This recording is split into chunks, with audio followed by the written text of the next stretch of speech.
संख्या 7 से पाठ। 7वां श्लोक।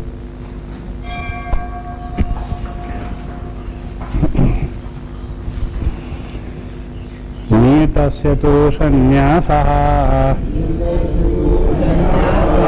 कर्मणो नोपपद्यते मोहात् तस्य परित्यागः तामसः परिकीर्तितः दुःखमित्येव यत्कर्म कायक्लेशभयात् त्यजेत् सकृत्वा राजसं त्यागम् नैव त्यागफलं लभेत् कार्यमित्येव यत्कर्म नियतं क्रियते अर्जुन संगं त्यक्त्वा फलं चैव सत्यागः सात्विको मतः न द्वेष्ट्य कुशलं कर्म कुशलेनानुसज्जते त्यागी सत्त्वसमाविष्टो मेधावी छिन्न संशयः नहि देहभृता शक्यं त्यक्तुं कर्माण्यशेषतः यस्तु कर्मफलत्यागी सत्यागीत्यभिधीयते नहि देहभृता शक्यं त्यक्तुं कर्माण्यशेषतः यस्तु कर्मफलत्यागी सत्यागीत्यभिधीयते।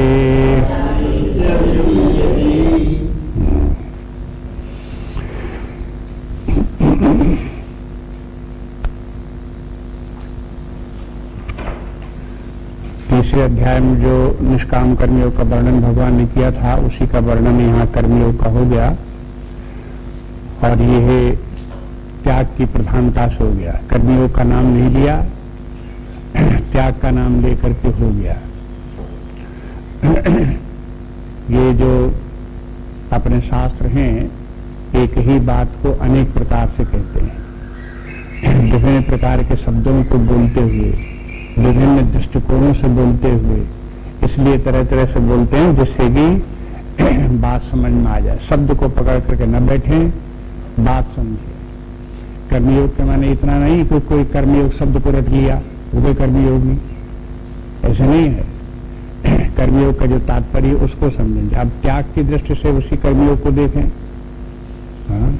तो त्याग के माने भी ऐसा नहीं कि त्याग बोल दिया तो हो गया कर्मयोग। कर्मयोग का जो तात्पर्य है उसमें त्याग एक महत्वपूर्ण बात है। बिना त्याग के कर्मयोग संभव नहीं है। लेकिन त्याग की बात मुख्य रूप से तीसरे अध्याय में बताई, यहां भी बता दी कि कर्म का त्याग कर्मयोग नहीं है, अथवा कर्म बहुत अधिक करना भी कर्मयोग नहीं है। ये तो बहुत प्रारंभिक भ्रांतियां हैं।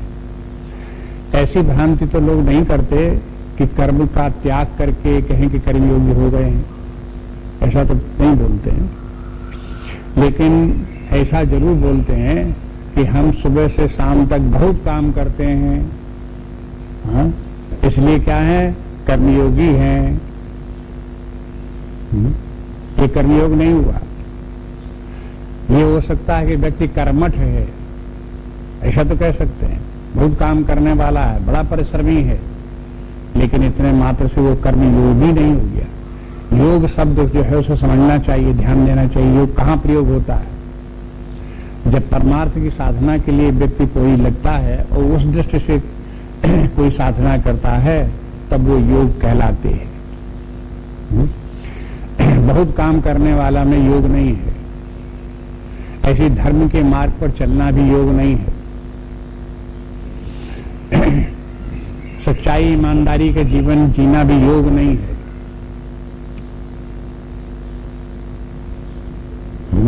योग कहां से शुरू होता है? जब ये सब करने के बाद व्यक्ति ये निश्चय करे कि हमें परमात्मा की प्राप्ति करनी है, हमें आत्मज्ञान परमात्म ज्ञान प्राप्त करना है, मुक्ति प्राप्त करनी है, भक्ति प्राप्त करनी है, उसके उद्देश्य से जो साधनाएं बताई गई हैं वे सब योग कहलाती हैं। वहां से योग शुरू होगा। धर्म के मार्ग पर चलने वाला व्यक्ति भी जो अपने कर्तव्य कर्मों को भली भांति कर रहा है, वो व्यक्ति भी जब परमात्मा की प्राप्ति के लिए कर्म करेगा तो उसका उद्देश्य बदल गया। जहां उसने ये भौतिक सुख, यश, कीर्ति और स्वर्ग की कामना छोड़ दी और फिर कर्म किया, तो अब कर्म क्यों कर रहा है? निरुद्देश्य नहीं कर रहा है, अब इसलिए कर रहा है जिससे परमात्मा की प्राप्ति हो। तो वही कर्म अब क्या हो गया? योग हो गया। यहां योग शब्द का प्रयोग होगा। इसलिए जो लोग इस प्रकार से बोल देते हैं कि बहुत काम कर रहे हैं, कोई ये कहे कि भाई समाज में ऐसे भी कहा जाता, चलो वो भी मान लो, तो वो नहीं माना जा सकता, वो तो भ्रांति है। अगर कोई कहे बहुत काम करने वाले कर्मयोगी हैं तो उसका बोलना शब्द का मिसनॉमर है, गलत प्रयोग शब्द का कर रहा है, वो कर्मयोगी नहीं है। एक बात ये भी ध्यान में फिर रखने की है कि कर्मयोग तो तब होगा जब व्यक्ति त्याग करे, बिना त्याग के कर्म नहीं। त्याग करे तो इन तीनों का त्याग करे, इन तीनों की कामना का त्याग करे, तब कर्मयोग होगा। त्याग यहां आवश्यक है, लेकिन त्याग के माने नहीं परमात्मा की कामना का त्याग करके फिर कर्म करे तब उसका त्याग होगा। वहां पर भी त्याग नहीं चले, क्योंकि वो तो लक्ष्य ही है मुख्य रूप से, इसीलिए तो इनका त्याग ही कर रहे हैं। ये निम्न जीवन के मूल्य हैं तीनों, इनको छोड़ने के लिए इसलिए तैयार हैं कि इससे उच्च मूल्य जो जीवन का है वो प्राप्त हो। इसलिए इनके त्यागने में कर्म का नाम नहीं है कि कर्म का त्याग करो। अगर इंद्रिय भोगों की कामना को, भौतिक सुख को त्याग दो, उसकी इच्छा का त्याग कर दो, तो कर्म का त्याग नहीं है। यश कीर्ति का त्याग कर दो, उसकी कामना मत करो, तो इसके माने ये है कि ये नहीं कि कर्म का त्याग कर दो। कभी कभी लोग बाग जो हैं इस प्रकार से समाज का, लोक कल्याण का कार्य नहीं करते। क्यों नहीं करते? कि हमें नाम नहीं लेना है, हमें नाम के नहीं परवाह है, न कोई हमारा नाम करे, न कोई हमें माला पहनावे, हम नहीं झंझट में पड़ते। न जाने कितने प्रकार की भ्रांतियां समाज में इस प्रकार की हैं कि वो ऐसे ऐसे करके बोलते रहते हैं। किसको किसको समझावेगा शास्त्र ये? इसलिए जो है ये है एक एक बात को सावधानी पूर्वक समझें, धीरे धीरे चित्त में धारण करें, तब ये सब के सब संशय समाप्त हों। बस भगवान ने कह दिया कि देखो, जो व्यक्ति इंद्रिय भोगों की कामना त्याग करके, माने कर्मफल की आकांक्षा न रख करके उनके ऊपर निर्भर बिना रहे हुए, बिना आश्रित हुए कर्म करता है, वो कर्मयोगी है। और फिर जो कर्ता भाव छोड़ करके कर्म करता है वो भी कर्मयोगी है। और फिर जो शुभाशुभ कर्मों की चिंता नहीं करता, एकमात्र परमात्मा में स्थित उसी तरफ आगे बढ़ता जा रहा है, वो कर्मयोगी है। ये कल 10वें श्लोक में देख रहे थे कि कर्मयोगी की अंतिम बात क्या है कि अब वो शरीर भाव से, मन बुद्धि भाव से परमात्मा भाव में आ गया है। ये कर्मयोग जैसे सिद्ध होता जाता है, वैसे वैसे वैराग्यवान, ज्ञानमान, भक्तिवान, परमात्मा भाव को प्राप्त, आत्मज्ञान प्राप्त करता हुआ चला जाता है। निष्काम कर्मयोग की सिद्धि के माने है एक और निष्काम कर्मयोग, तो दूसरी ओर आत्मज्ञान की उपलब्धि वो हो जाती है। और जहां आत्मज्ञान के उपलब्ध हो गई, तहां जितने भी कर्म हैं वो सब मिथ्या दिखाई देने लगते हैं। न उसमें कहीं कुछ शुभ है, न कहीं कुछ अशुभ है। लेकिन शास्त्रों में जहां इस प्रकार की बात आती है, फिर भ्रांति हो जाएगी। अगर किसी व्यक्ति को, आत्मज्ञानी व्यक्ति को, ब्रह्मज्ञानी व्यक्ति को कहा गया कि वो शुभाशुभ कर्मों की चिंता नहीं करता, तो एक अज्ञानी व्यक्ति मान ले, चूंकि एक ज्ञानी व्यक्ति शुभाशुभ कर्मों की चिंता नहीं करता, इसलिए हम भी शुभाशुभ कर्मों की चिंता नहीं करते, अशुभ कर्मों को निर्भय होकर के करते हैं। तो इससे ज्यादा शास्त्र का गलत अर्थ लगाने वाला कोई नहीं होगा, और वो मूर्ख नहीं महामूर्ख है।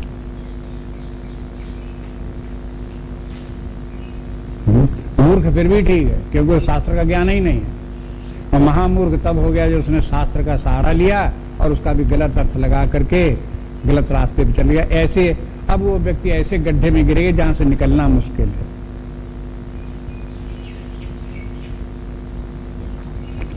इसलिए शास्त्र को सावधानी पूर्वक समझें, धीरे धीरे करके उस शास्त्र का जैसे बताया गया उस मार्ग पर चलने का अभ्यास डालें।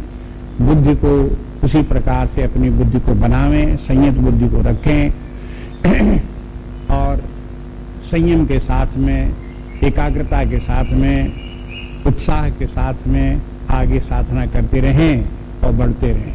ये एक लंबा रास्ता धीरे धीरे करके अपने समय पर पूरा होता है, लगे रहना चाहिए निरंतर।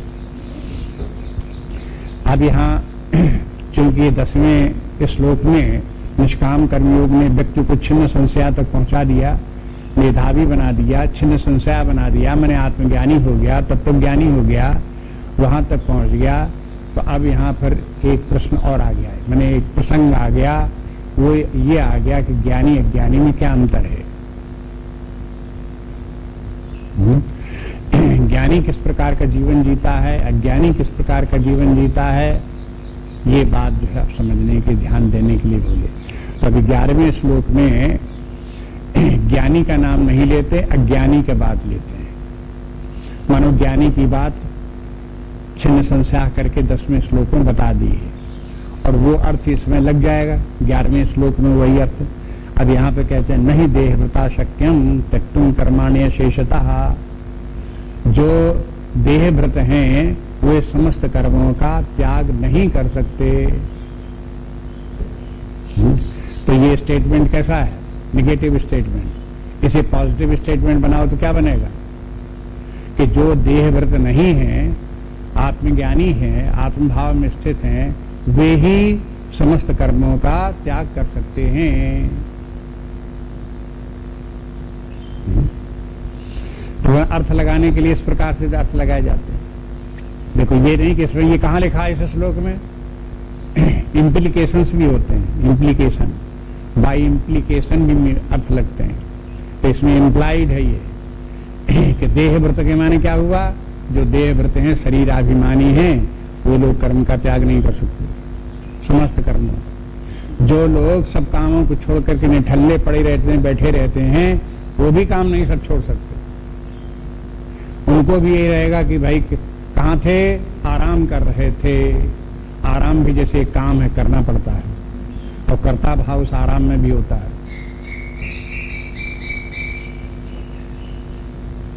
कैसे छोड़ देंगे सब काम? आराम कर रहे थे, आराम कोई करने की चीज है, लेकिन कर रहे थे क्यों कि देहभृत हैं, शरीराभिमानी व्यक्ति जब बोलेगा तब कर्म के अर्थ में बोलेगा, छोड़ नहीं सकता। देहभृत शब्द को देखो, देह में देह, अब देहभृत माने हैं देहाभिमानी, जो अपने देह को ही अपनी सत्ता मानता है कि मैं क्या हूं, मैं ये शरीर हूं। जो अपने आप को शरीर मानने वाला वो व्यक्ति कैसा है, ज्ञानी कि अज्ञानी? अज्ञानी। तो इसके माने जो अज्ञानी लोग हैं वही देहाभिमानी हैं, और जो देहाभिमानी हैं इन लोगों से कर्म छूट नहीं सकता। लेकिन कर्म के छोड़ने का ये अभिमान करें तो दंभ हो जाएगा। अगर कोई देहाभिमानी कहे कि मैंने यही छोड़ दिया, वो छोड़ दिया, मैं कुछ नहीं करता, वो नहीं करता, तो ये सब दंभ है। जैसे कि कहीं कोई व्यक्ति अवकाश प्राप्त रिटायरमेंट के बाद में उससे पूछा कि भाई आजकल क्या करते? अब मैं कुछ नहीं करता। अब मैं कुछ नहीं करता बोलने के माने क्या है? वो झूठ बोल रहा है, दंभ कर रहा है। उसे कुछ न कुछ तो करना ही पड़ेगा, चाहे वो सब्जी बाजार से खरीदने जाए, चाहे बच्चों को स्कूल में छोड़ने जाए, चाहे दूध लेने जाए, चाहे बाजार में घूमे, और चाहे लोगों के साथ बैठ करके चाय पीता दोस्तों के साथ में घूमे, चाहे सड़कों पे घूमे, चाहे सिनेमा देखे, चाहे टीवी देखे, कुछ ना कुछ करना पड़ेगा। तो कैसे कह सकता कि मैंने कुछ नहीं करता?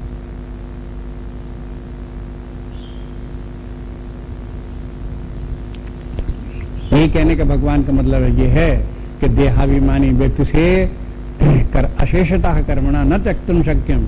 अशेषता मैंने संपूर्ण रूप से कर्म का त्याग, मैंने सभी कर्मों का त्याग वो नहीं कर सकता और एक कर्म का भी पूर्ण रूपेण त्याग नहीं कर सकता। एक कर्म का त्याग करेगा तो बहुत कुछ त्याग करेगा, तब भी थोड़ा बहुत करना पड़ेगा। अशेषता त्याग नहीं होगा। इसलिए जब कर्म का त्याग नहीं हो सकता तो अब साधना किन लोगों के लिए है? यही अज्ञानी व्यक्तियों के लिए साधना है, देहाभिमानी व्यक्तियों के लिए साधना है कि देहाभिमान छूटे, आत्मज्ञान परमात्मा ज्ञान आवे। तो इन लोगों को साधना करनी पड़ेगी और इनको साधना करने के लिए, जब निष्काम कर्मयोग करने के लिए तत्पर अगर हुए देहाभिमानी व्यक्ति, तो कर्म को छोड़ करके चाहेंगे परमात्मा को प्राप्त कर लेंगे तो नहीं हो सकता। इनको कर्म तो करना ही पड़ेगा। बस बात यही है कि ये कर्म के फल का त्याग कर सकते हैं, इंद्रिय भोगों की कामना का त्याग कर सकते हैं, यश कीर्ति का त्याग कर सकते हैं, स्वर्ग की कामना का त्याग कर सकते हैं। ये कामनाएं, तीन तीन प्रकार की जो कामनाएं हैं उनका छोड़ सकते हैं, अथवा तीन ऐषणाएं कह सकते हैं। इन ऐषणाओं को त्याग कर सकते हैं। लोकेषणा, वित्तेषणा, पुत्रेषणा, इस प्रकार की ऐषणाएं हैं। इन ऐषणाओं का त्याग कर सकते हैं। ऐषणा माने कामना, इनका त्याग कर सकते हैं। तो ये कहते हैं कि ये इनका त्याग व्यक्ति करे। यस्तु कर्म फल त्यागी, ये होगा कर्म फल त्यागी। सत्यागी त्यविधीयते, ऐसे अज्ञानी व्यक्ति का त्याग, और अज्ञानी व्यक्ति भी त्यागी तब कहलाएगा जब इन कामनाओं का त्याग कर दे। कर्म के फल के स्वरूप जो प्राप्त होने वाली भौतिक कामनाएं हैं, उन कामनाओं का त्याग कर देना वाला व्यक्ति भी त्यागी है। अब देखो कितने बार भगवान ने बात बार इसी बार को गीता भर में सैकड़ों बार कहा कि निष्काम कर्मयोग करना चाहिए और उसमें भी कर्म के फल का त्याग करना चाहिए। कर्म के फल का त्याग के माने संकल्प प्रभवान कामान त्यक्त्वा सर्वान शेषतः। संकल्प प्रभवान, संकल्प से उत्पन्न होने वाली जो कामनाएं हैं, संकल्प के माने मैं निश्चय ही इस प्रकार के ये भोग्य सामग्री प्राप्त करूंगा, ऐसे करके जो कामना, उस कामना का त्याग कर दे। भोग सामग्री प्राप्त करने की कामना न रखे, उसको कामना का त्याग करते। वो संकल्प से उत्पन्न होने वाली कामना कहलाती है। संकल्प प्रभवान कामान त्यक्त्वा सर्वान अशेषतः। सब प्रकार की कामनाओं को छोड़ दे और संपूर्ण रूप से छोड़ दे। कर्म तो नहीं छूटेगा, लेकिन कर्म के फलस्वरूप प्राप्त होने वाली जो इंद्रिय भोगों की कामनाएं, शारीरिक सुख की कामनाएं, उनको छोड़ा जा सकता है।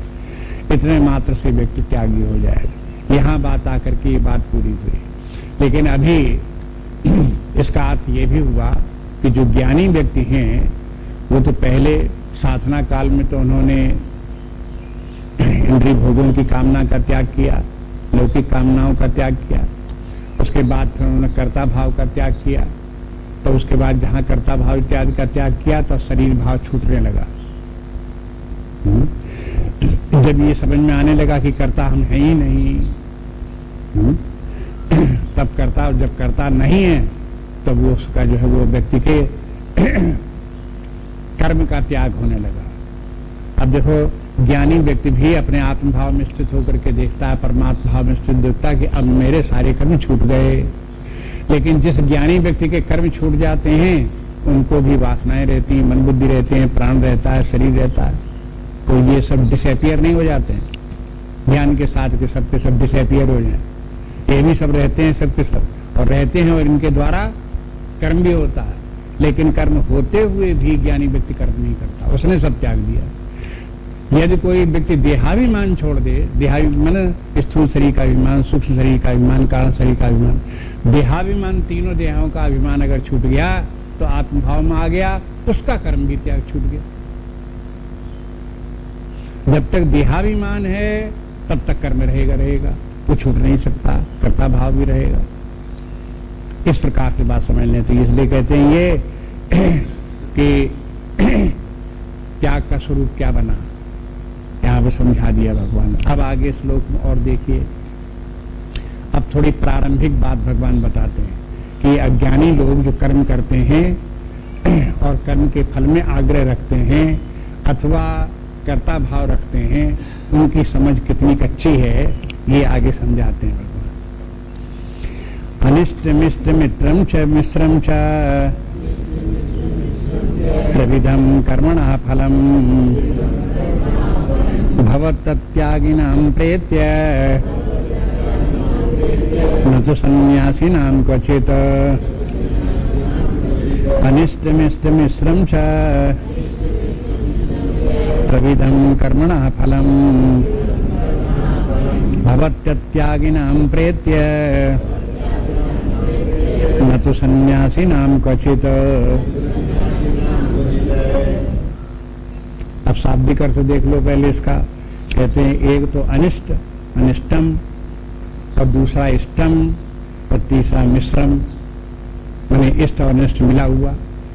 तीन प्रकार के त्रिविधम कर्मणा फलम, कर्म के तीन प्रकार के फल हैं। भवति अत्यागिना, जो अत्यागी हैं, जो कर्म फल का त्याग नहीं करते, उनको ये तीनों फल प्राप्त होते हैं। न तो संन्यास नाम क्वचित, सन्यासी को ये कर्म फल प्राप्त नहीं होते।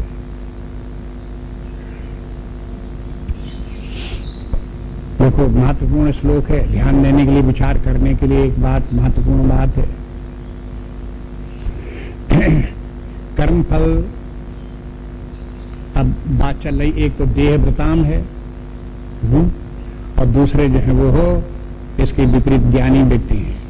उन ज्ञानी व्यक्ति के लिए यहां सन्यासी नाम क्वचित बोला।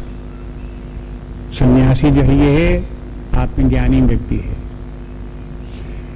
इसका पहला श्लोक में जहां सन्यास शब्द वहां भगवान ने बोला था, सन्यास की परिभाषा दिया थी, न्यासम कर्मणाम न्यासम सन्यासम कवियो विदुः। वहां जहां सन्यास की परिभाषा दी थी उसके अनुसार देखो, जब व्यक्ति समस्त कर्मों का न्यास कर दे तब वो सन्यासी है। तो समस्त कर्मों का भली भांति त्याग कब होगा? देहाभिमानी तो कर नहीं सकता। तो क्या अर्थ निकला कि जब वो हो सन्यासी तब है जब आत्मज्ञानी हो, आत्मभाव में स्थित हो, देहाभिमान छोड़ दे, तब उसके समस्त कर्मों का त्याग होगा, तब वो सन्यासी होगा। देहाभिमानी व्यक्ति सन्यासी हो ही नहीं सकता। तो सन्यास की परिभाषा मान लगती नहीं उसके साथ। इसलिए कहते हैं कि देखो सन्यासी व्यक्ति को कर्मफल नहीं भोगने पड़ते, और जब तक कि देहाभिमानी व्यक्ति है, जीव भाव है, कर्ता भाव है, तब तक उसे कर्मफल अवश्य भोगने पड़ेंगे। अब यहां पे एक बात यह आती, कर्मफल तीन प्रकार के होते हैं। ये बात भी पहली बार बताई। वैसे तो कर्मफल दो प्रकार की चर्चा होती रही, एक शुभ कर्म एक अशुभ कर्म है, एक का फल सुख है दूसरे का फल दुख है, एक का फल स्वर्ग है दूसरे का फल नरक है। ये बात होती है। लेकिन अब यहां बताते हैं कि देखो कर्म के फल तीन प्रकार के हैं। अब जो कर्म के फल है उसको सुख दुख यहां नहीं कहते, जो कर्म का फल है उसका स्वर्ग नरक भी नहीं कहते। कर्म का फल कैसा? एक तो अनिष्ट और दूसरा इष्ट। इष्ट के माने क्या है? जो हम चाहते हैं वही हमको प्राप्त हो जाए, तो कर्म का फल इष्ट हुआ। जो हम नहीं चाहते वो प्राप्त हो गया, तो नहीं चाहना क्या है? अनिष्ट है। अनिष्ट, हम नहीं चाहते थे लेकिन प्राप्त हो गया, तो वो भी एक कर्म का फल है। फिर इस प्रकार का है कि कर्म का फल जो प्राप्त है, जो हम चाहते भी हैं और नहीं भी चाहते हैं, ऐसा भी कर्म का फल प्राप्त हो जाता। सरल करके ऐसे समझ लो कि हम सुख चाहते हैं, दुख नहीं चाहते हैं। कर्म का फल सुख होता है, कर्म का फल दुख होता है। दुख अनिष्ट है और सुख जो है इष्ट है। लेकिन कभी कभी ऐसा भी होता है कि दुख के साथ साथ सुख भी होता है। एक और दुखी भी है और दूसरी तरफ सुखी भी है। ऐसा मिश्रित भी होता है। कभी कभी ऐसे लोगों को देखा गया, कोई घटना घट गई तो ऊपर से तो रो रहे हैं, दुखी हैं, लेकिन मन में खुश हैं। क्यों खुश हैं? चाबियां अबियां ढूंढ रहे हैं, अब मिली चाबियां, अब इसको निकाल। तो रो क्यों रहे थे? तो देखो, एक तरफ रोते भी हैं और एक तरफ हंसते भी हैं, ऐसी स्थितियां भी आती हैं। तो इष्ट अनिष्ट भी दोनों मिश्रित फल भी होते हैं। तो इन सबका खोज करके अपने अनुभवी लोगों ने विचार करते करते पता लगाया, तो ये सब कर्मों के ही फल है। मुख्य बात ध्यान देने की बात यह है कि सुख जो प्राप्त होता है वो कर्म का फल है, दुख प्राप्त होता है वो कर्म का फल है। इस सुख दुख को आप घटनाओं से मत जोड़ो, वस्तुओं से मत जोड़ो, व्यक्तियों से मत जोड़ो।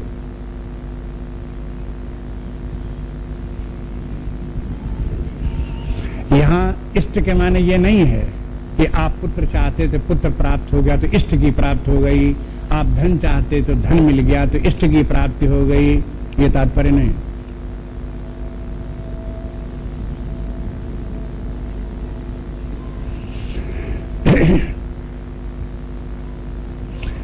संसार में जो है वो शास्त्रों को मानते भी हैं, सुनते भी हैं, तो भी अपनी अल्प बुद्धि के कारण से, जड़ बुद्धि के कारण से उसका अर्थ भी जड़ लगाते हैं, मोटा अर्थ लगाते हैं, स्थूल अर्थ लगाते हैं,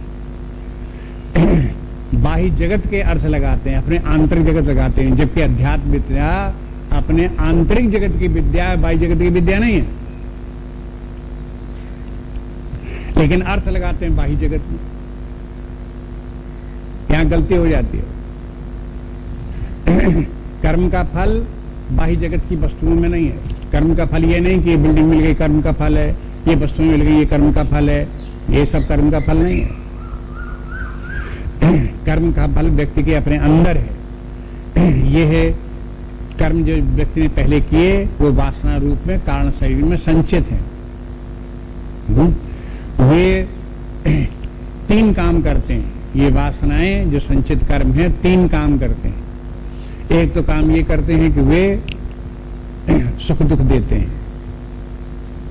दूसरा काम ये देते हैं कि जैसी वासनाएं होती उसी प्रकार का शरीर प्राप्त कराते हैं। स्थूल सूक्ष्म शरीर उन्हीं वासनाओं के अनुसार प्राप्त होता है। तीसरा काम ये होता है कि वो वासनाएं ही व्यक्ति को पुनः उसी प्रकार के कर्म करने में प्रवृत्ति भी करती हैं। देखो, ध्यान दो, फिर याद करो इन सबको। अब ये समय जबकि इन सबको रट लो। इन संचित कर्मों का अथवा वासनाओं का, संस्कारों का या पूर्वजन्म से आने वाला प्रारब्ध का क्या फल है? 3 फल है। वो हमें डे टू डे जो सुख दुख प्राप्त होता रहता है वो अपनी वासनाओं के कारण होता रहता है। पूर्व कर्मानुसार के अनुसार हो रहा है वही। आप अपने सुख दुख को बाह्य जगत की घटनाओं वस्तुओं से मत जोड़ो, वासनाओं के कारण से हो रहा है। एक व्यक्ति एक विशेष प्रकार का कर्म क्यों कर रहा है? विशेष प्रकार के कर्म और उनकी कामना क्यों कर रहा है? क्योंकि उसने वैसे ही कर्म पहले किए हैं और वैसे जैसे कर्म किए हैं वैसी वासनाएं बनी हैं। वो वासनाएं व्यक्ति को उसी प्रकार के कर्म में फिर प्रवृत्ति करती हैं। यदि पूर्व जन्म में व्यक्ति इंद्रिय भोगों की कामना करते हुए कर्म करता रहा, इंद्रिय भोगों को भोगता रहा, तो उसकी इंद्रिय भोग की जो वासना बन गई वो वासना ही व्यक्ति को पुनः इस जन्म में भी उसी प्रकार से इंद्रिय भोगों में लिप्त होने के लिए प्रेरित करती रहेगी। उसका काम है।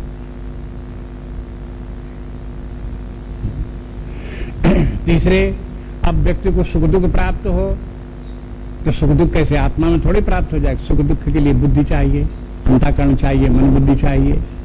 तो ये कहां से आवेंगे? ये वही वासना व्यक्ति को ये मन बुद्धि भी देगी, सूक्ष्म शरीर भी देगी, जहां सुख दुख का भोग होगा। यही वासनाएं ही जो व्यक्ति को स्थूल शरीर भी देंगी, जिस स्थूल में रह करके ये सूक्ष्म शरीर जो है वो रह करके सुख दुख का भोग कर सके, कर्म कर सके। और इस प्रकार का रचना, अपने व्यक्तित्व की रचना इस प्रकार की है। तो फिर आ जाए इस प्रकार से कि व्यक्ति के जो है कर्म के फल, जो पूर्व किए हुए कर्म हैं वो बन गए व्यक्ति के प्रारब्ध, और प्रारब्ध व्यक्ति को सुख दुख देता है। ऐसा भी समझ लें कि अगर बाहरी कोई घटना ना भी हो तो भी प्रारब्ध व्यक्ति को सुख दे सकता है, दुख भी दे सकता है। कोई घटना ना हो, न कोई लाभ, न कोई हानि, न कोई मिलना, न जुलना, कुछ ना हो तो भी दे सकता है। अगर कहीं कोई व्यक्ति किसी समय अकेले बैठा हुआ है और प्रसन्न बैठा हुआ, कोई दूसरा व्यक्ति आवे कि आज बड़े प्रसन्न दिखाई दे रहे हो, क्या हो गया, क्या मिल गया, तो वो नहीं बता सकता क्या मिल गया। वो प्रसन्न मुद्रा में बैठा हुआ था, इसलिए पूछ रहे हैं क्यों प्रसन्न, क्या बता दे क्या प्रसन्न। वो ये चाहता है पूछने वाला कि ये बताओ कि हमें तो ये वस्तु मिल गई, इतना पैसा मिल गया, ये आ गया, फलाना कोई मिल गया, कोई व्यक्ति मिल गया, ये मिल गया, वो मिल गया, कुछ मिल गया, ये वो पूछना चाहता है। लेकिन ऐसा कुछ घटा ही नहीं उसको, लेकिन वो प्रसन्न है। तो क्यों प्रसन्न है? आप कहोगे ऐसे हो ही नहीं सकता कि कोई घटना न घटे प्रसन्न हो जाए। तो इसके मैंने आपने अनुभव नहीं किया, अपने जीवन को सावधानी से देखा नहीं। आपने व्यवहारिक जीवन को देखो, निरीक्षण करो तो आपको पता लगे कभी कभी आप बाह्य कोई कारण नहीं है तो भी आप प्रसन्न हो, और बाह्य कोई कारण नहीं है तो उदास भी हो सकते हो, उदास भी हो सकते हो। अगर उदास बैठे हुए हैं तो अपने ही प्रारब्ध के कारण, अशुभ कर्मों के फलस्वरूप वो आपको दुख दे रहे हैं। ये तो बाद की बात है कि व्यक्ति अपने सुख दुखों का आरोपण घटनाओं के साथ कर लेता है, उनके साथ जोड़ लेता है। तो ये घटनाओं के साथ जोड़ना, अज्ञानी व्यक्ति जो है वो एक तो अपने कर्मों का फल भोग रहा है सुख दुख, लेकिन उसके साथ एक काम और करता है, वो अन्य व्यक्तियों और वस्तुओं को अपने सुख दुख का हेतु बना देता है, कहता है ये सुख दुख देने वाले। इसलिए उसी को याद रखो, शास्त्र को, गीता रामायण में भी तुलसीदास जी ने बता दिया, नहीं कोई का हुई सुख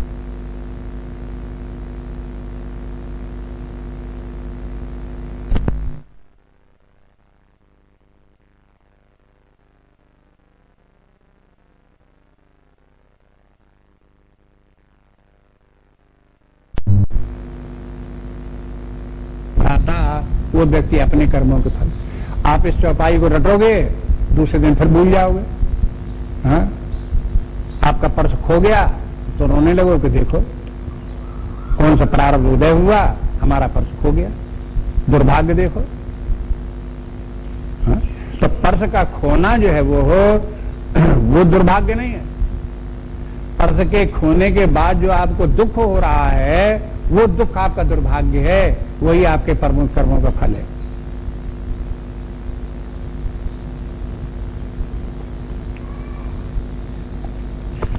इसलिए इसमें देखो कि कर्म के फल, इसलिए जैसे ये कहते हैं त्रिविधम कर्मणा फलम।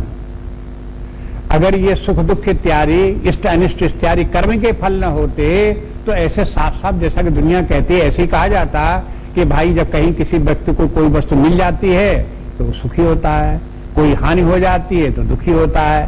संसार की घटनाएं, वस्तुएं ये व्यक्ति को सुखी दुखी बनाती रहती हैं, ऐसा शास्त्र कह सकते थे। क्या कहने में उनको डर था? हा? लेकिन शास्त्र उसको नहीं मानता है। इसके माने है कि वो भ्रांति है।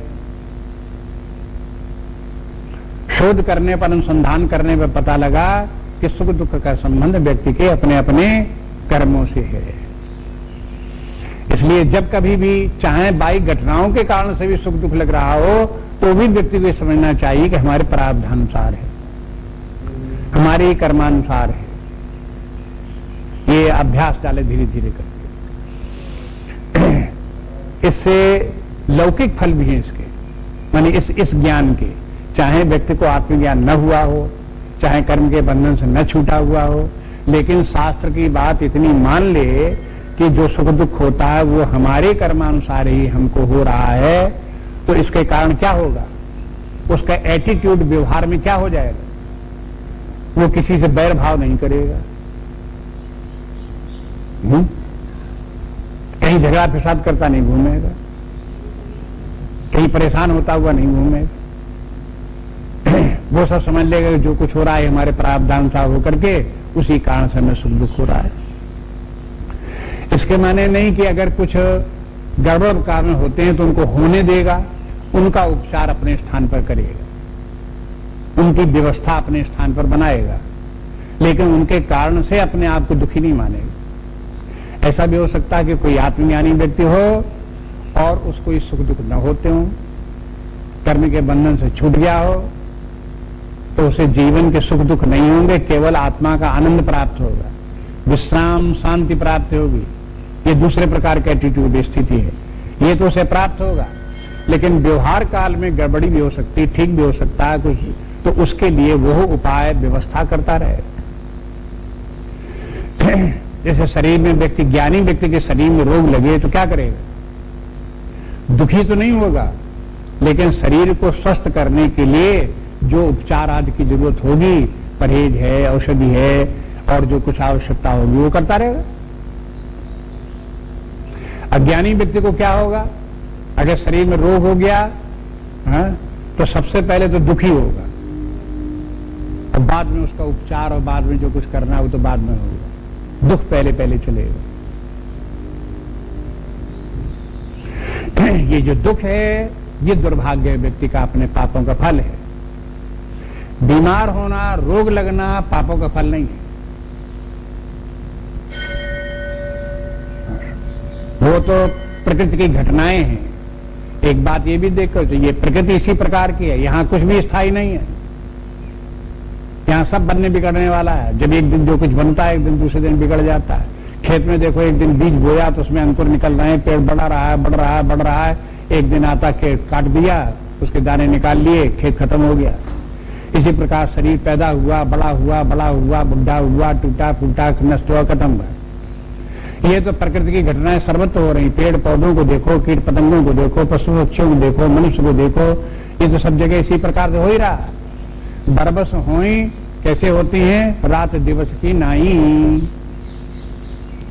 रात दिन कैसे होता है? आप चाहोगे रात ना हो तो आपके कहने से, चाहने से, कोई कोशिश करने से थोड़ी रात रुक जाएगी। आप चाहोगे दिन ना हो तो आपके रोकने से दिन थोड़े रुक जाएगा। ये तो बरबस होते हैं। इसी प्रकार से प्रकृति की, संसार की घटनाएं सब बरबस होती हैं, वो तो होंगी ही होंगी, उनसे बच नहीं सकता कोई।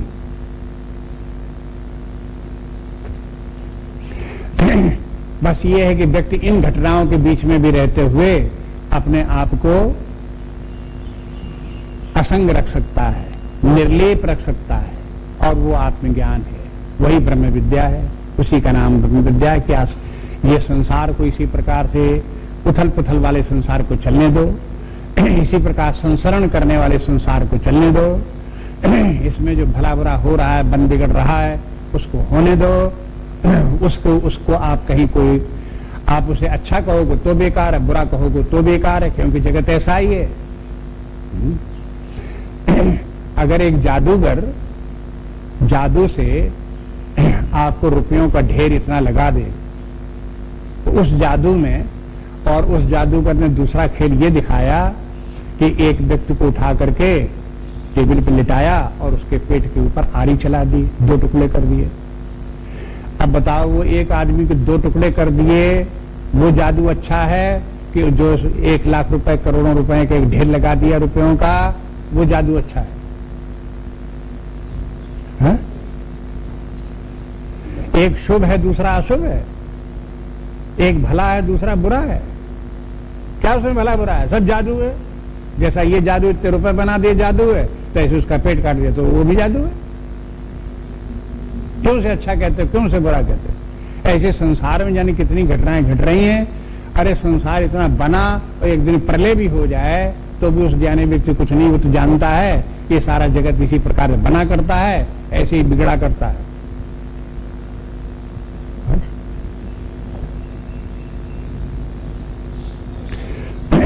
इसी का नाम असंगता है।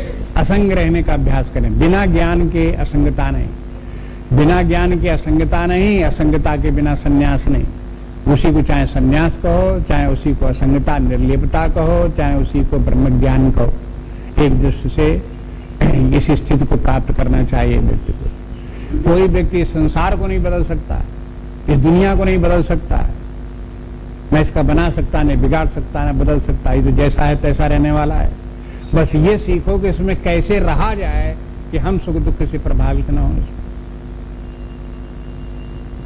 अपने आप को बचा करके कैसे रखा जा सकता है। इसलिए कहें भवत त्याग नाम प्रेत्य न तो सन्यासी नाम कुचित। कहते हैं कि ये इस प्रकार से कर्म के फल ज्ञानी व्यक्तियों को प्राप्त नहीं होते। जो देहव्रत हैं, देहाभिमानी हैं या अत्यागी हैं। अब देखो यहाँ देहव्रत शब्द में प्रयोग करके अत्यागी नाम के माने जिन्होंने कर्म के फल का त्याग नहीं किया, जिन्होंने कर्ता भाव का त्याग नहीं किया, जिन्होंने शुभाशुभ का त्याग नहीं किया, ऐसे लोग जो हैं वो हो अत्यागी व्यक्तियों को तो कर्मफल प्राप्त ही होगा। लेकिन अगर त्यागी हैं, माने उन्होंने ये सब किया है, तो सन्यासी हो गए, तो फिर आत्मज्ञानी हो गए, ब्रह्मज्ञानी हो गए, असंग हो गए, निर्लिप हो गए। उनको फिर ये सब कर्म का फल नहीं होता है। अगला श्लोक देखिए। पंचैतानि महाबाहो कारणानि निबोधि मे सांख्ये कृतान्ते प्रोक्तानि सिद्धये सर्वकर्मणाम्। पंचैतानि महाबाहो कारणानि निबोधि मे सांख्ये कृतान्ते प्रोक्तानि सिद्धये सर्वकर्मणाम्।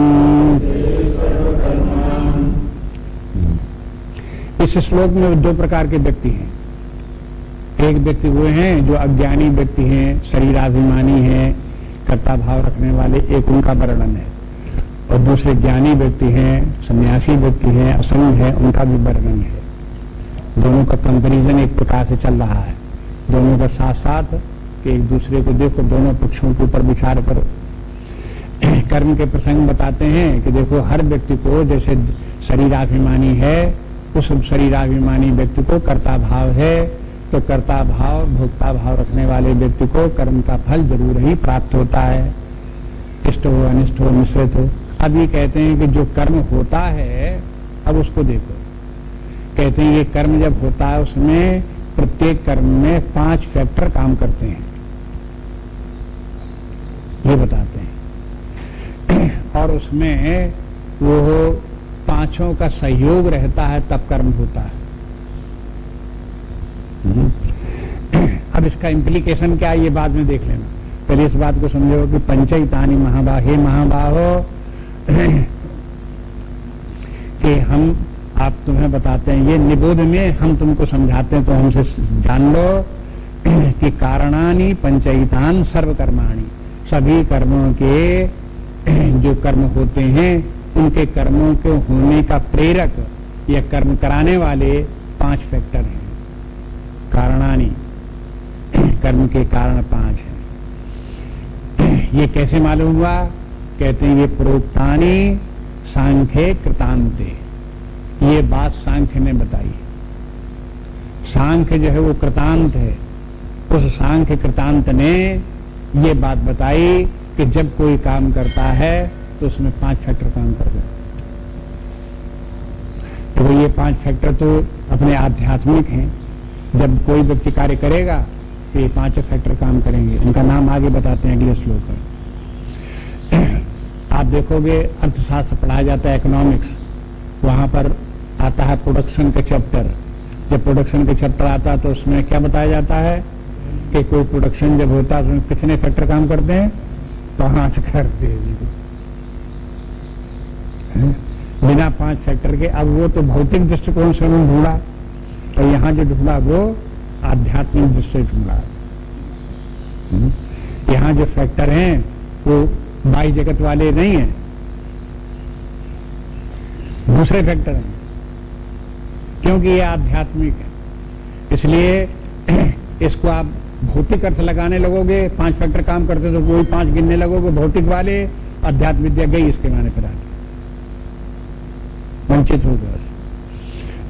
इसलिए इसमें कहते हैं कि देखो हम हम तुमको बताते हैं 5 फैक्टर सभी कर्मों में। सिद्धये सर्वकर्माणि, कोई काम सिद्ध हो के माने वो कर्म पूरा होने के बाद में अपना फल दे, इसके लिए 5 फैक्टर लगेंगे। सिद्ध के माने काम के सफल होने में और अपना फल देने के योग्य होने में उस कर्म को कहेंगे सिद्ध। तो इसमें जो है ये 5 फैक्टर काम करते हैं। और बताए किसने ये, देखो ये तो हो गए 5 फैक्टर काम करते हैं किनके, उससे जो पिछले श्लोक से कि जो देहाभिमानी हैं, जो सकाम कर्म करने वाले व्यक्ति हैं, उनके सकाम कर्मों के होने में चाहे शुभ हो चाहे अशुभ हो 5 फैक्टर काम करते हैं। लेकिन जो ज्ञानी व्यक्ति हैं उनके साथ भी समस्या नहीं है, उनको लिए कर्म बंधनकारी भी नहीं है, उनके लिए कर्म फलदायी भी नहीं है, और उनके लिए कर्म के 5 फैक्टर कोई अर्थ नहीं रखते। इसलिए कहते हैं कि देखो सांख्य कृतांते, सांख्य जो है वो कृतांत है।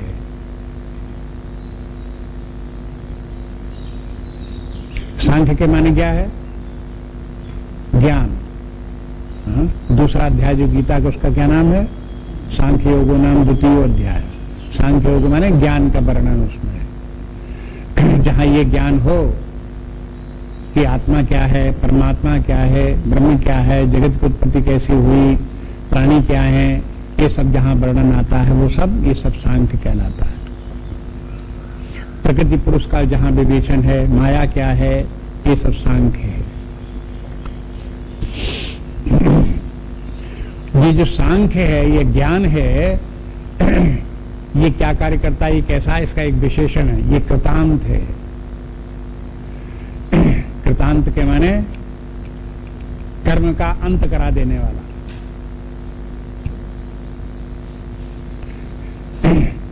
जब तक के अज्ञानी व्यक्ति है, जीव है, तब तक उसके कर्मों का अंत नहीं होता।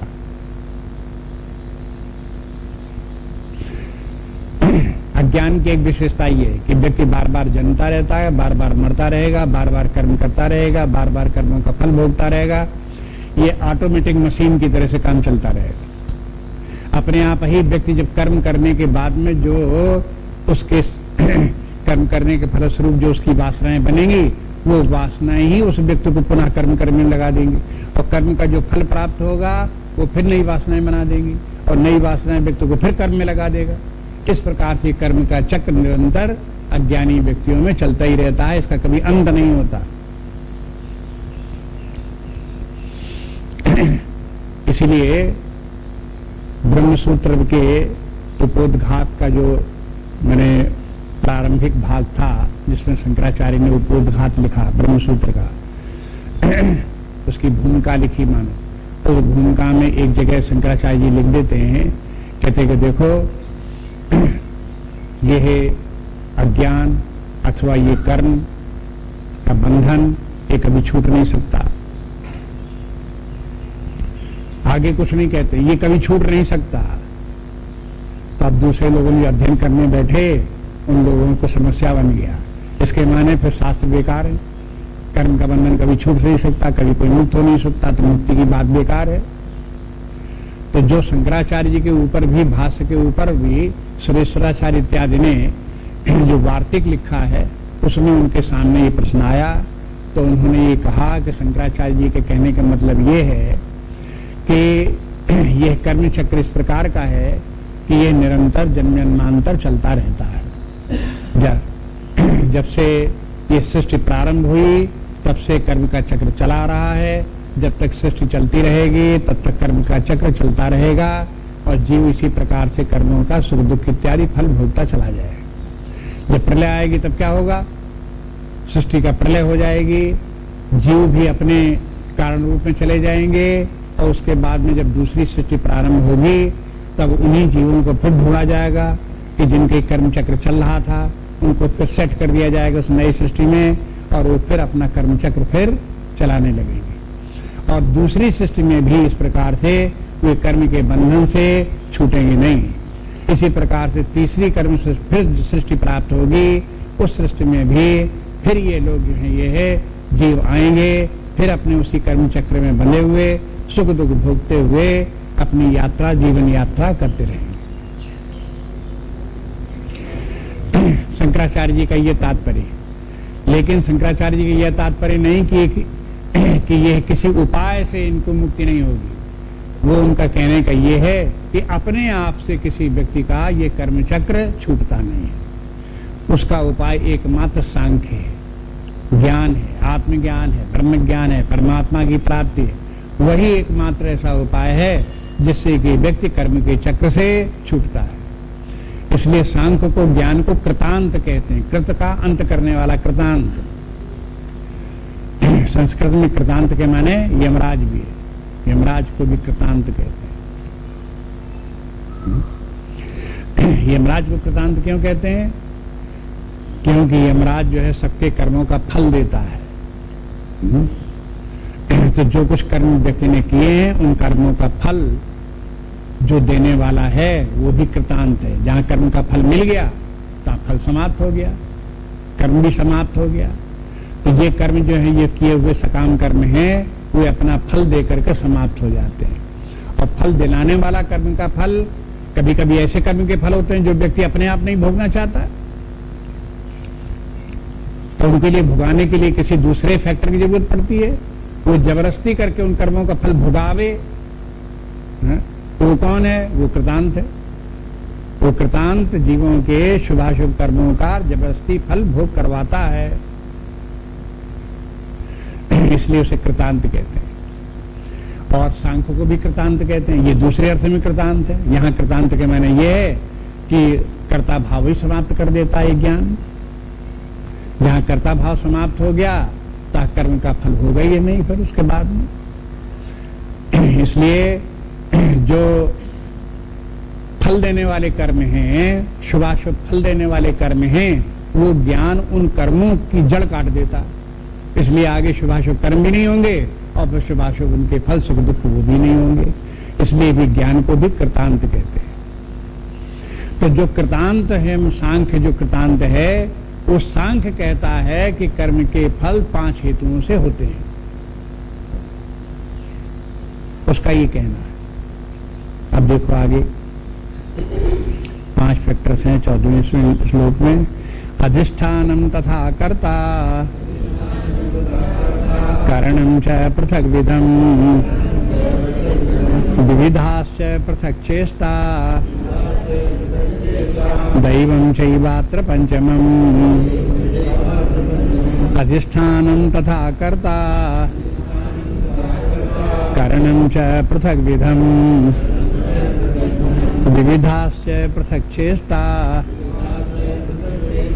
दैवं चैवात्र पंचमम्। गिन 5 फैक्टर इसमें गिना दिए जो पहले श्लोक में बोले थे। अधिष्ठानम पहला अधिष्ठान, दूसरा तथा कर्ता दूसरा कर्ता, करणम तीसरा करण। एक करण के साथ में लगा दिए विविधाश्य, माने कई करण हैं इसलिए उनको सबको बताने के लिए विविधाश्य करणा कह दिया। तो 3 हो गए। उसके कहते हैं विविधाश्य पृथक चेष्टा। और ये चेष्टा भी अनेक चेष्टाएं हैं, उनकी चेष्टा करने वाला जो है वो भी है। तो चेष्टा चौथा फैक्टर हुआ। 5वां फैक्टर क्या है? दैवम। दैवम चयत्र पंचम। यहाँ पर जहाँ गिन रहे हैं गिनती में 5, वहां पर 5वां फैक्टर दैव है।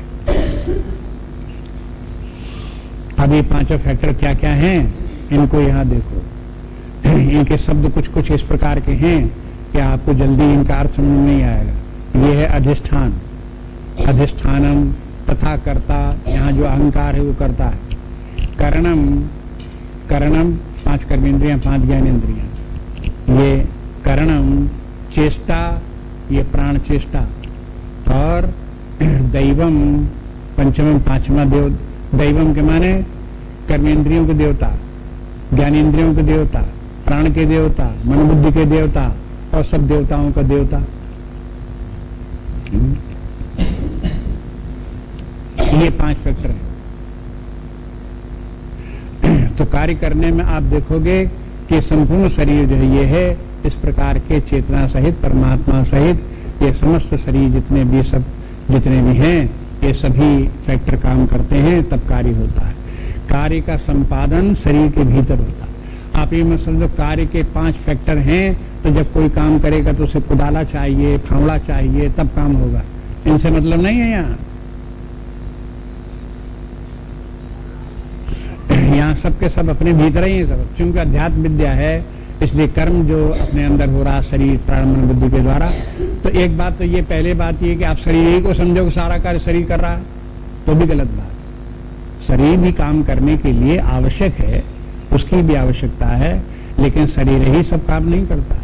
शरीर में यदि प्राण न हो तो शरीर कितना काम करेगा? समझते हैं कि शरीर ही सब काम करता है, लेकिन जब ध्यान दिया तो पता लगा कि प्राण जब शरीर में होता तभी काम होते हैं। इसके माने प्राण जो है वो भी एक फैक्टर है जो कार्य करता है। शरीर होना चाहिए, शरीर में प्राण होना चाहिए। और अगर प्राण अलग से हो, शरीर न हो, केवल प्राण हो, तो भी कार्य नहीं होगा। बिना शरीर के भी कार्य नहीं होगा। वो प्राण जो शरीर में होता है तभी कार्य होता है। अब प्राण जब कार्य करता है तो प्राण को भी इंद्रियों की जरूरत पड़ती। कर्म इंद्रियों के द्वारा प्राण कार्य करता है। जैसे ये प्राण जब कार्य करता है तो इन बाक, हस्त, पाद, प्रस्थादि इन इंद्रियों के द्वारा कार्य करता है। जब ये प्राण कार्य करता है तो सोत, त्वक, नेत्र आदि के द्वारा कार्य करता है। ये ज्ञानेन्द्रियों में भी प्राण कार्य कर रहा है, कर्मेंद्रियों में भी प्राण कार्य कर रहा है, मन बुद्धि चित्त अहंकार में भी कार्य कर रहा है। वहां पर भी ये प्राण कार्य करता रहता है। तो जहां जहां जितने भी प्रकार के कार्य हैं वो सब कार्य नाना प्रकार के कार्य हैं, वो पृथक चेष्टा कहलाते हैं। पृथक चेष्टा में अलग अलग प्रकार की चेष्टाएं। यहां तक कि संकल्प करना भी प्राण का कार्य है, होता है मन में, लेकिन बिना प्राण की शक्ति के संकल्प भी नहीं होता। इसलिए सबकी चेष्टाएं जो है ये है, मानसिक चेष्टाएं जो है वो भी प्राण के द्वारा होती है। इस तरह से ये है चेष्टाओं का करने वाला ये प्राण है। और इन सब में देवता है, ये सब प्राण, ये प्राण आदि भी अपने आप कुछ नहीं कर सकते। जैसे शरीर अपने आप कुछ नहीं कर सकता, इनमें प्राण चाहिए।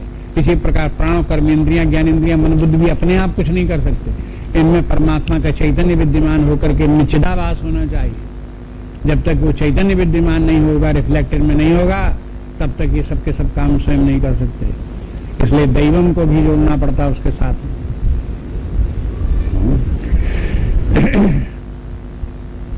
अब यहां पर ये जो बताया कि इतने प्रकार से कार्य करते हैं, इनको बताया क्यों? आगे श्लोक में बताएंगे कि जो कोई भी कार्य करता है, किसी प्रकार शारीरिक, मानसिक, बौद्धिक कार्य, तो इन्हीं 5 फैक्टरों के द्वारा कार्य होते हैं। तो जब ये कार्य होते हैं तो ये कार्य ज्ञानी के भी होते हैं, अज्ञानी के भी होते हैं। अज्ञानी जब इन कार्यों को करता है तो इसमें कर्ता भाव रख करके इनमें कार्य करता है, तो अज्ञानी के कार्य हो जाते हैं। ज्ञानी व्यक्ति जब कार्य उसका करता है तो अकर्ता भाव रख करके कार्य करता है। उसका शरीर प्राण मन बुद्धि सब ये 5 फैक्टर कार्य करते रहते हैं, लेकिन उनमें वो कहीं आइडेंटिफाई अपने आप को नहीं करता, ये मैं हूँ। अहंकार में स्थित नहीं होता, प्राण में स्थित नहीं होता, शरीर में स्थित नहीं होता। उसमें स्थित रह करके ये कर्म मेरे द्वारा संपादित हो रहे हैं, इस प्रकार से नहीं मानता। एक बात और भी यहाँ पर है कि जहाँ 5 फैक्टर काम कर रहे हों और कोई 5 फैक्टरों में से एक फैक्टर ये कहने लगे कि सब कार्य मैं करता हूँ, तो ईमानदारी की बात हुई कि बेईमानी की? फैक्टर 5 काम कर रहे हैं, शरीर कहने लगे कि मैं ही सब कार्य करता हूं, तो बेईमानी की बात है। और दूसरे जो फैक्टर हैं उनको भी कभी कभी ऐसा होता है कि जो स्थूल कारण होते हैं उनको प्रधानता दे दी जाती है, जो सूक्ष्म कारण होते हैं उनको समझते हैं कि कुछ नहीं है। जैसे एक फैक्ट्री चलती है तो उसमें मजदूर, हजारों मजदूर काम करता है, तो ऐसा लगता है कि मजदूरों से फैक्ट्री चल रही है। फैक्ट्री में बहुत सी मशीनें लगी होती हैं तो ऐसा लगता है जैसे कि मशीनों से फैक्ट्री चल रही है। उसमें ये तो साफ दिखाई देती हैं दोनों चीजें। वहां जो जमीन भी जिसमें एक फैक्ट्री खड़ी होती थी, ये भी होता, जमीन न होती तो कैसे फैक्ट्री लगती? वो भी एक फैक्टर अपने स्थान पर ठीक है, वो भी दिखाई देता है। लेकिन उसके बाद में एक पैसा लगाने वाला होता है एंटरप्रेन्योर, वो जो पैसा लगाता है वो पैसा कम दिखाई देता है और पैसा लगाने वाला कम दिखाई देता है। हा? उसकी तरफ लोगों को ध्यान नहीं जाता कि बिना पैसा लगाए ये फैक्ट्री कैसे चलेगी। लेकिन उसकी तरफ लोगों का ध्यान कम जाता है। और उससे भी कम ध्यान जाता है एक पांचवा फैक्टर जो फैक्ट्री में है, वो ये है कि जो फैक्ट्री का अपनी बुद्धि लगा करके चला रहा है, चाहे मैनेजर हो या कोई हो, जो कि जानता है किस समय क्या प्रोडक्शन किस प्रकार करना चाहिए और कैसे करने से इसमें कैसे लाभ होगा, ये अपनी बुद्धि लगा के कर रहा है। और वो जो अपनी बुद्धि लगा करके सब आयोजन बना रहा है, चला रहा है, वो दिखाई देता, वो तो कुछ करता ही नहीं है, वो तो कुछ है ही नहीं मानो, वो तो बिल्कुल बेकार है चीज, बैठा ही रहता है अपने बेकार बैठा हुआ, कहां करता कुछ।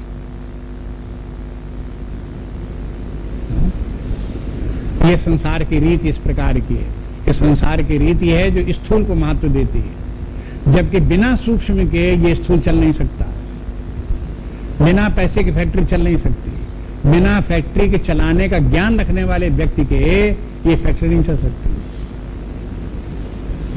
इसी प्रकार से शरीर के सब फैक्टर तो हैं, लेकिन अलग से भगवान ने बताया कि दैवम चैवात्र पंचमम, ये पांचवा फैक्टर इस प्रकार का है, वो चेतन सत्ता है जो कि सारे शरीर में विद्यमान है, शरीर में भी, प्राण में भी, मन और बुद्धि में।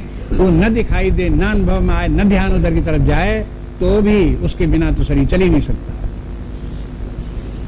उसके बिना तो प्राण चल ही नहीं सकते। सबसे ज्यादा इंपॉर्टेंट फैक्टर वही है। आगे कर लो।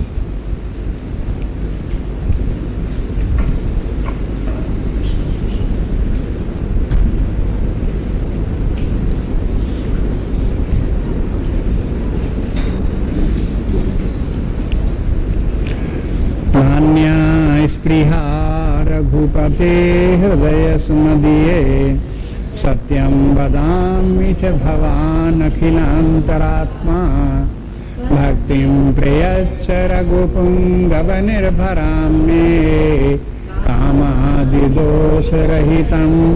कुरु मानसं च। श्री राम जय जय राम, श्री राम जय जय राम, श्री राम जय जय राम, श्री राम जय जय राम, श्री राम जय जय राम, श्री राम जय जय राम, श्री राम जय जय राम, श्री राम जय जय राम, श्री राम जय जय राम, श्री राम जय जय राम, श्री राम जय जय राम, श्री राम जय जय राम, श्री राम जय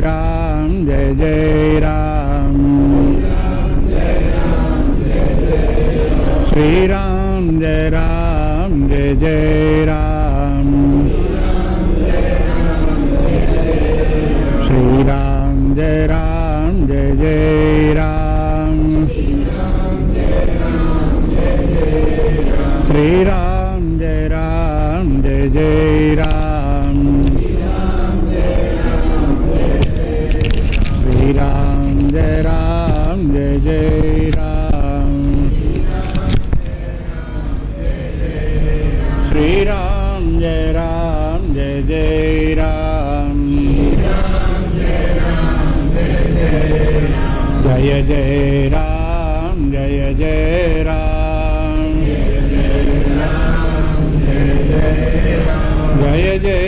राम, जय जय राम, जय जय राम, जय जय राम, जय जय राम, जय जय राम जय जय राम जय जय राम जय जय